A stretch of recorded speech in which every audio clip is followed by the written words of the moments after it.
Go free hunting in a single map that has all 6 biomes found in Iceborne for materials to custom buff your weapons and gear. No stressing over the quest timer, and you can cart as many times as you want. Monster getting in your way? Banish it. Do me a favor, please. Get out of here. Looking to hunt a specific monster for fun or materials? Summon it. Don't feel like doing a full hunt? No problem. Just breaking some parts of the monster will give you the same items as if you carved it. As you play, the areas level up and you can take on powerful tempered monsters and elder dragons. Decrease the level at any time if you want to go back to normal monsters.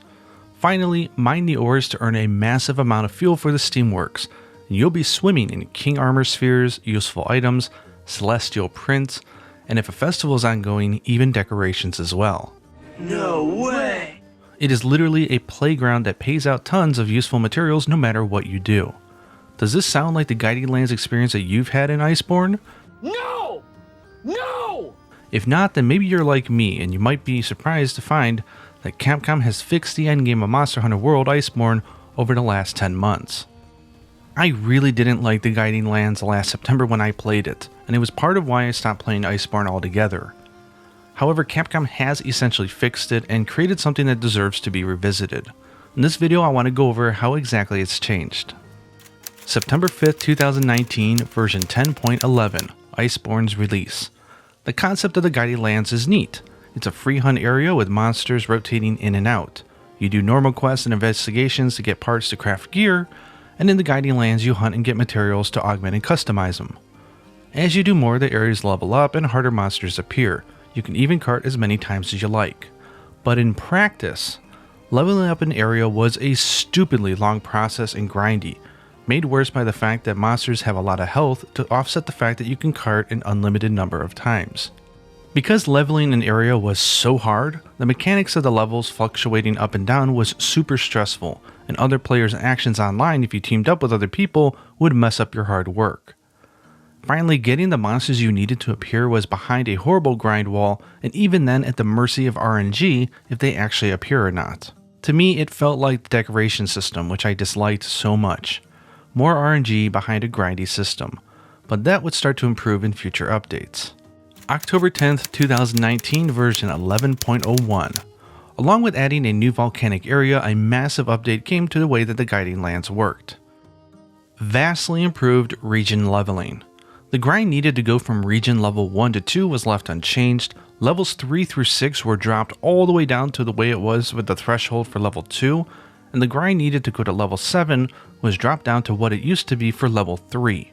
That is a huge change, I mean really big, and it made leveling up the lands much faster, and as such the fluctuation of the levels would be far less stressful, and access to the monsters that you want to hunt would be vastly improved. Lures. One way to hunt a specific monster was by getting a lure, which is basically an item that allows you to summon at will. They made the lures more likely that you would earn one of a monster that you've yet to encounter, and they made it so that by capturing or carving a monster, you would 100% earn a new lure. Fixing the levels. They also made it so that you can lock in the levels so that if you want to go online with other players and just hunt, you can make it so that your levels don't fluctuate. They also made it so that being spotted by a monster randomly wouldn't fluctuate your level as well. Clear objective. While many players still fail to use this great feature, they changed it so that when you post your room for the Guiding Lands online, you can state clearly what your objective is. December 5th, 2019, version 12.01. Along with a new Tundra region which they added, a huge change to the Guiding Lands augment system was added. Materials. Guiding Land materials from monsters, which are used to augment your weapons, were added to the Elder Melder. When you level up a region in the Guiding Lands, the monsters start to get tempered by default. So they made it so you can now trade tempered materials for the regular monster materials, so you really don't have to now worry about if you leveled up your area and are fighting the harder versions of the monsters. Decreasing levels. If you wish, you can now decrease the level of a region, which will make it easier to run into monsters you might have missed. Leveling was already adjusted in the previous update, so this feature is quite useful and it's not going to put you back that far. March 23, 2020, version 13.0. Banishing Ball. Capcom added a new item that you can make at the Melder called the Banishing Ball. If you're the host, you could throw this at a monster in the Guiding Lands and it immediately leaves. Not a monster you want to hunt and you want to get a new one in? Just banish it. A monster getting in the way when you're trying to hunt another monster, just banish it. So if you want to cycle through monsters to get the ones you're missing, you can use this instead of lures. If only we can use such a powerful weapon in the main quest of the game. Steamworks. Mining the Guiding Lands was always a great way to get loaded with fuel for the Steamworks, but so much so that the players had to resort to using rubber bands overnight on their controller to make full use of it. They finally added a 10 times output feature, allowing you to maximize the fuel that you'll get from the Guiding Lands, and this in turn makes it easier to get armor spheres for upgrading your armor, and thus getting to the point where you can actually augment them using Guiding Land gems. And during festivals, you can easily get silver melding tickets to obtain the remaining base decorations you might be missing. This is a huge update that made the Guiding Lands worth it just for the mining alone. Finally, July 9th, 2020 version 14.0. Melding Lures. If you want to fight a monster you've already encountered once in the Guiding Lands, you can now just create a lure at the Elder Melder, meaning you can summon anything at will. This makes the Guiding Lands really about meeting new monsters and completing your collection in the Melder list. This removes a ton of RNG element from the endgame and makes spotting a new monster an exciting affair. You just run to encounter it and then you can summon anytime after. Final thoughts. Capcom has been brave to make so many late changes to the endgame of the Guiding Lands.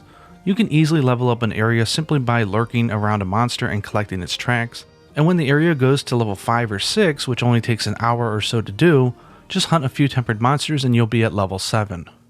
Last year it was discovered that by simply putting Geologist level 1 on your armor, you'd also get double the shiny drops in the Guiding Lands. The shiny drops here are not like the shiny drops in normal quests. Each shiny is the same as carving the monster basically, so to get the materials you need to augment a weapon, you simply need to encounter the monster, break a few of its parts or slam it into a wall, and you'll have all you need without even having to fully hunt it. The effort is in the leveling of your areas and not the RNG of the rewards. Keep in mind you can also use the skill Fortify and cart 2 times in the Guiding Lands, and for the next 50 minutes, you'll be like 20% more powerful and with 20% more defense. Considering how many materials are needed to augment and customize your weapons, the changes here are massive and they have a huge effect on the player experience. I'm really enjoying the Guiding Lands now, and it's not that my opinion of the endgame changed, it's that the endgame itself changed. It's worth another shot if you haven't gone in there for a while. Going forward, I kind of expect them to just remove the concept of one area lowering in level as another goes up, simply because at this point it's just a minor nuisance. Anyways, I hope you guys enjoyed this video and sort of trying to capture how they've changed the Guiding Lands. I was surprised as well. I've been away from the game and I didn't expect that all these changes would add up to such a significant change in the player experience. Hope you guys are enjoying the game, hope you have fun in the Guiding Lands, and until next time, happy hunting.